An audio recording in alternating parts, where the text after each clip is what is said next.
இப்போ summer season அப்படி தானே?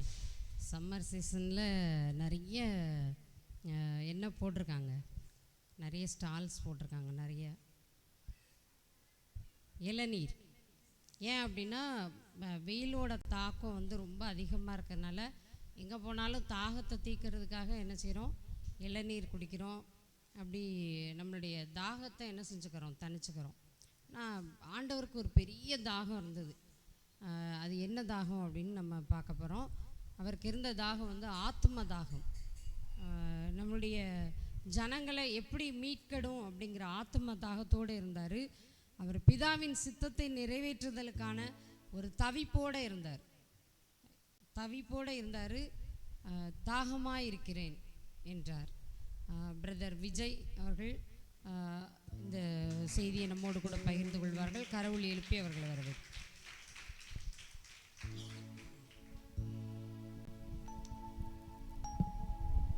அல்லேலூயா. எடுத்துக்கொள்வோம் யோவான் 19:28. யோவான் 19:28.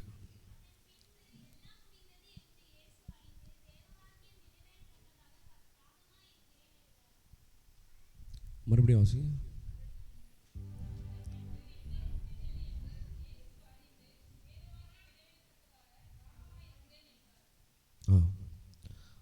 எல்லாம் முடிந்தது என்று இயேசு அறிந்து வேதவாக்கியம் நிறைவேறத்தக்கதாக தாகமாயிருக்கிறேன் அப்படின்னு இயேசு கிறிஸ்து சொன்னார். இப்போ எல்லாம் முடிந்தது என்று அறிந்தார். அவர் வந்த நோக்கம், காரியம் நிறைவேறியது என்பதை அறிந்தவுடன் அவர் தாகமாயிருக்கிறேன்னு சொன்னார். 4 புஸ்தகம் இருக்குது, சுவிசேஷ புத்தகங்கள் 4 இருக்குது. என்னெல்லாம் இருக்குது? மத்தேயு, மார்க்கு, லூக்கா, யோவான். ஆனால் யோவான் மட்டும்தான் தாகமாக இருக்கிறேன்னு இயேசு சொன்னதை குறிப்பிடுகிறார். வேறு எந்த 3 சுவிசேஷங்களையும் தாகமாக இருக்கிறேங்கிற வார்த்தை வராது. யோவான் மட்டும்தான் தாகமாக இருக்கிறேன்னு குறிப்பிடுகிறார்.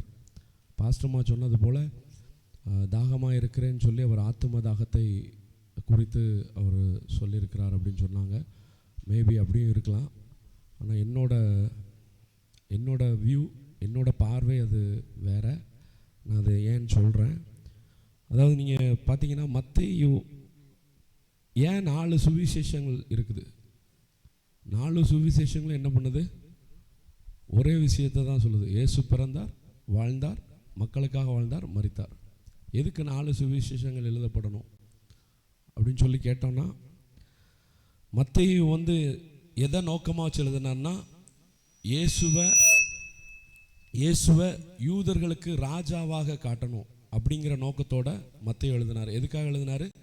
யூதர்களுக்கு இயேசுவை ராஜாவாக காட்டுறதற்காக. மார்க்கு ரோமர்களுக்கு தேவனை ராஜாவாக காட்டுகிறதற்காக மார்க் எழுதுகிறார். இப்போ ரோமர்கள் வேற, யூதர்கள் வேற. லூக்கா கிரேக்கர்களுக்கு இயேசுவை மனிதனாக வாழ்ந்தார் அப்படிங்கிறத காட்டுறதற்காக. நீங்கள் இதை நோட் பண்ணி வச்சுக்கோங்க. நீங்கள் அடுத்து வாசிக்கும் போது நீங்கள் இந்த நோக்கத்தோடு வாசிங்கன்னா உங்களுக்கு நிறைய விஷயங்கள் புலப்படும். அதுக்காக தான் சொல்கிறேன். யோவான் இயேசுவை தேவனாக காட்டுகிறதற்காக எழுதினார்.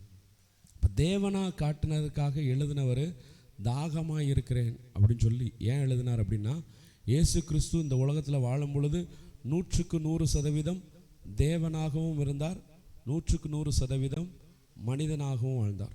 அல்லேலூயா, அல்லேலூயா. அவர் 40 நாள் வனாந்திரத்தில் புசியாமலும் குடியாமலும் இருந்தார். ஆமென். அப்போல்லாம் அவருக்கு என்ன தாகம் இருந்திருக்குமா? அப்போயும் தாகம் இருந்திருக்க தான் செய்யும். வனாந்திரத்தில் இருந்திருக்கிறார், தாகம் இருந்திருக்க தான் செய்யும். ஆனால் இந்த இடத்துல ஒரு தாகமாக இருக்கிறேன். அவரால் தாகத்தை கட்டுப்படுத்த முடியும். ஏன்னா 40 நாள் அவர் வனவாசம் இருந்திருக்கிறாரு. 40 நாள் தண்ணியும் குடிக்காமல் சாப்பாடு சாப்பிடாமல் இருந்திருக்கிறவரால் இந்த ஒரு 32 மணி நேரம் அவருக்கு வந்து ஒரு பெரிய மேட்ரு கிடையாது. ஆனாலும் அவர் ஏன் தாகமாக இருக்கிறேன் அப்படின்னு சொன்னாருங்கிறத நம்ம பார்க்கலாம். நீங்கள் யோவான் 1ஆவது அதிகாரத்தில் நீங்கள் பார்த்தீங்கன்னா, இயேசு கிறிஸ்து இந்த உலகத்தில் வார்த்தையாய் வந்தார் அப்படின்னு சொல்லி வேத வசனம் சொல்லுகிறது. ஆமென். என்னவா வந்தார்? வார்த்தையாக வந்தார்.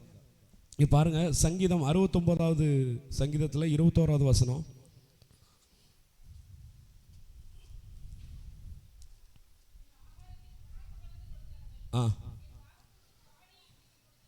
என் தாகத்துக்கு அவங்க காடியை கொடுப்பாங்கன்னு சொல்லி சங்கீதக்காரன் முன்னமாகவே என்ன பண்ணுறாரு, தீர்க்க தரிசனமாக சொல்கிறார் இயேசு கிறிஸ்துவுக்கு இப்படி காடியை கொடுப்பாங்கன்னு சொல்லி. சரியா? இப்போ நீங்கள் எடுத்து வாசிங்க மத்தேயுல 27வது அதிகாரம் 34வது வசனம்.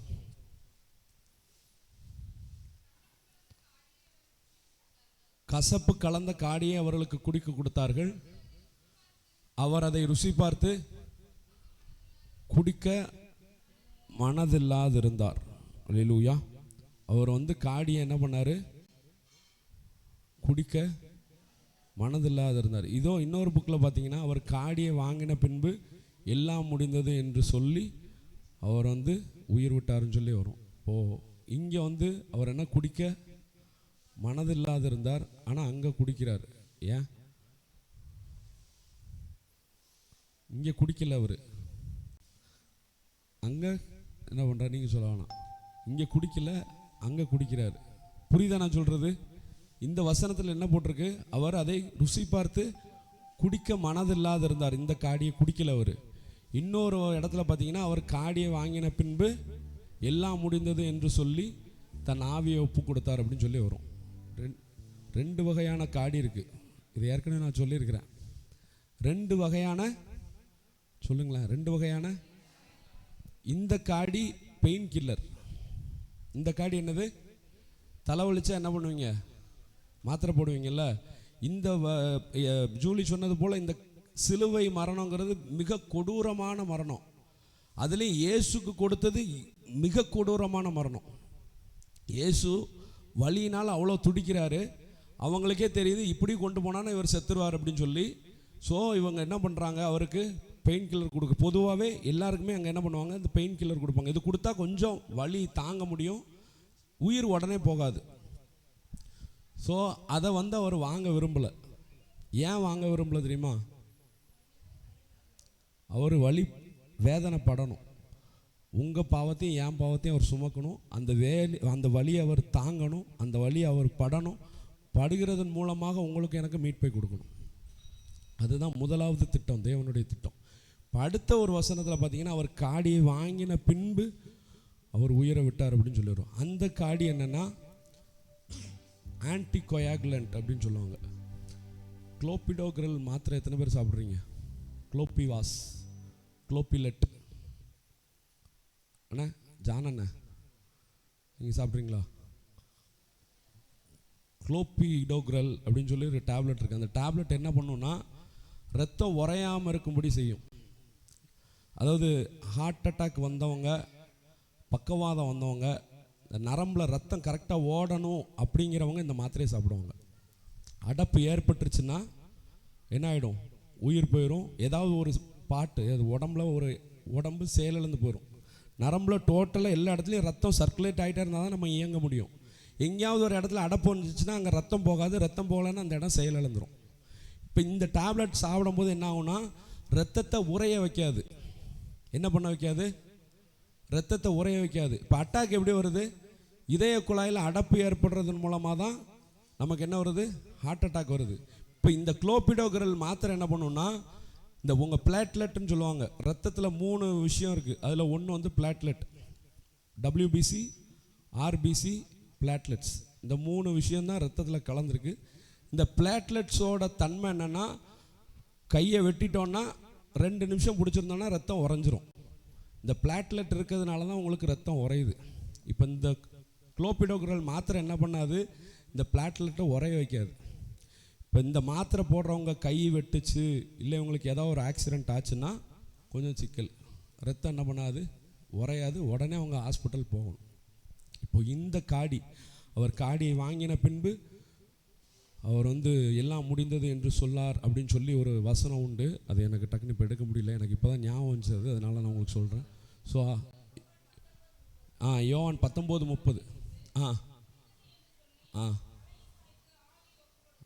அவர் காடியை வாங்கின பின்பு எல்லாம் முடிந்ததுன்னு சொல்கிறாரு. சரி, இந்த காடியை வாங்கினதை நோக்கம் என்னென்னா ரத்தம் உறையக்கூடாது அப்படின்னு சொல்லி. இப்போது அவர் எல்லா இடத்துலையும் அடிபட்டுட்டார். 360 அடி அவங்க சொன்ன மாதிரி எல்லா ரத்தமும் தண்ணீரும் வெளியில் வந்துருச்சு. இப்போ உடம்புல எங்கேயாவது சில இடத்துல ரத்தம் உறைஞ்சிருக்க வாய்ப்பு இருக்குது. நமக்காக அவர் எல்லா ரத்தத்தையும் சிந்திட்டார், கடைசி சொட்டு ரத்தத்தையும் சிந்தினது மூலமாக நமக்கு ரத்தம் சிந்துதல் இல்லாமல் பாவ மன்னிப்பு உண்டாகாதுன்னு வசனம் எபிரேயரில் நான் பார்க்குறோம். ஸோ நமக்கு மீட்பு கிடைக்கும்படியாக அவர் உடம்புல உள்ள எல்லா ரத்தத்தையும் சிந்தும்படியாக இந்த காடியை என்ன பண்ணார் அவர். இந்த காடி என்ன பண்ணோம், வாங்கினோன்னே உடம்புல ஃபுல்லாக செயல்பட்டு எங்கெங்கே ரத்தம். ஹலால் எத்தனை பேருக்கு தெரியும்? 100% ஹலால். கடையிலலாம் போட்டிருப்பாங்க, ஹோட்டல்லலாம் போட்டிருப்பாங்க, சிக்கன் கடையில் போட்டிருப்பாங்க ஹலால் செய்யப்பட்டது அப்படின்னு சொல்லி. பார்த்ததே இல்லையா? நீங்களாம் வெஜிடேரியனா? ஹலால்னா என்னென்னா ரத்தம் ஃபுல்லாமே வடிஞ்சிருச்சு, இந்த உடம்புல இந்த இதில் ரத்தம் கிடையாது. நாங்கள் வந்து ரத்தம் இல்லாமல், முஸ்லீம்ஸ் வந்து என்ன பண்ண மாட்டாங்க, ரத்தம் உள்ளதை சாப்பிட மாட்டாங்க. ரத்தம் வந்து அவங்களுக்கு என்ன பண்ணியிருக்கணும், அந்த கோழியா ஆடோ வலியோடு சாகணும். சுத்தமாக வெட்டிட்டோன்னு வைங்களேன், தலையை துண்டாக வெட்டிட்டோன்னா வலியும் போயிடும். நரம்பு மூளைக்கும் உடம்புக்குள்ளே நரம்பு கட்டாயிடுச்சுன்னா வலியும் ஸ்டாப் ஆகிடும். ஸோ வலி ஸ்டாப் ஆகக்கூடாது. அந்த மிருகம் வலியோடு சாகணும். அதே மாதிரி அவங்க வெட்டுற நரம்பு வந்து எல்லா ரத்தமுமே அதுலேருந்து என்ன பண்ணிடும், வெளியில் வந்துடும். அதுதான் ஹலால். அதனால தான் முஸ்லீம்ஸ் வந்து இப்போ நிறைய வீட்டில் வந்து சாப்பிட மாட்றாங்க. ஏன்னா ஹலால் பண்ணியிருக்கீங்களா அப்படின்னு சொல்லி கேட்பாங்க. ஸோ இது எதுக்கு சொல்ல வரேன்னா, இயேசு கிறிஸ்து மரணத்திற்கும் ஹலாலுக்கும் சம்பந்தம் இருக்குது. ஆமென், அல்லேலூயா. இப்போ அவர் இயேசு கிறிஸ்து முழுமையுமாக இரத்தத்தை சிந்தி உங்களையும் என்னை மீட்கணும், பாவத்திலேருந்து மீட்கணும், உங்களையும் என்னையும் நித்திய ஜீவனுக்கு நித்திய வாழ்வுக்கு கொண்டு செல்லணுங்கிறது தான் அவருடைய முழுமையுமான நோக்கமாக இருந்தது. ஸோ அவர் வந்து தன்னுடைய தாகத்திற்காக அவர் அதை கேட்கல. ஒரு தாகமாக இருக்கிறேன்னு சொன்னால் இதை தருவாங்க. அதை தான் சங்கீதக்காரன் முன்னாடி சொல்கிறார், என்னுடைய தாகத்திற்கு காடியை கொடுத்தார்கள் அப்படின்னு சொல்லி. அந்த தீர்க்க தரிசனம் நிறைவேறும்படியாக இயேசு கிறிஸ்து இந்த இடத்துல தாகமாக இருக்கிறேன்னு சொல்கிறாரு. அவர் தாகமாக இருக்கிறேன்னு சொன்னோன்னா இந்த காடியை கொடுக்குறாங்க. அவர் அதை சாப்பிட்றாரு.